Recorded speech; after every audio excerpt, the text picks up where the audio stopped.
August 2021. In just a matter of days, the city of Kabul began to fall. What once felt stable suddenly collapsed. Government forces vanished. Checkpoints were abandoned. And then the Taliban entered the city. For the world, it was breaking news, but for the people of Kabul, it was something else. It was fear. It was uncertainty. And for many, it was the beginning of a race to survive. Across the city, thousands rushed into the streets.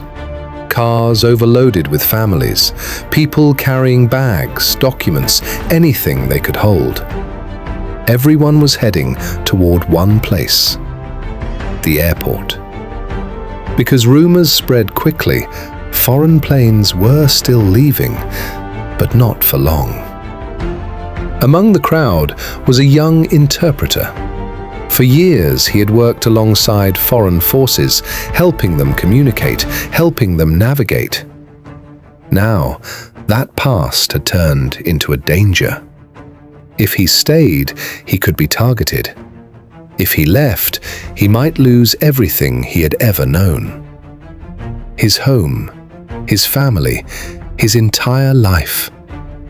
But the decision had already been made. He had to reach the airport. As he moved through the streets, the city no longer felt familiar. Shops were closing, people were running. Fear was everywhere. When he finally reached the airport, he stopped, because what he saw was chaos. Thousands of people pressed against the gates, shouting, pushing, begging to get inside. Some climbed fences, others waved documents, but most were simply trapped outside. The gates opened for moments, then closed again. Each time, hope rose and then disappeared. He stayed near the wall, watching, waiting, looking for one opportunity. Hours passed. The sun burned overhead. People grew weaker, more desperate. Some had been standing there all day. Others had nowhere else to go. Then suddenly, movement at the gate. A small opening. The crowd surged forward. People pushed, voices shouted, hands reached in every direction. The interpreter moved with them, not because he wanted to, but because he had no choice. For a moment, he was crushed in the crowd, unable to move, unable to breathe. He thought this might be the end. But then, somehow, he broke through. Inside the gate, behind him, thousands were still outside.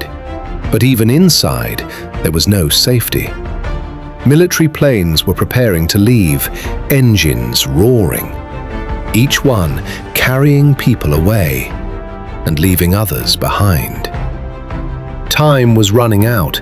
The interpreter waited again, watching, hoping. Then his moment came. A soldier called out names. He listened closely, heart pounding. And then he heard it. His name. For a second, he didn't move. He couldn't believe it.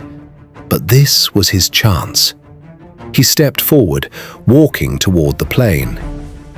Behind him, the crowd remained, still waiting, still hoping. Some would never leave. As the plane lifted into the sky, he looked down at the city. The place he once called home, now fading into the distance. Because sometimes survival means leaving everything behind and living with that choice forever. Thanks for watching. Subscribe for more information.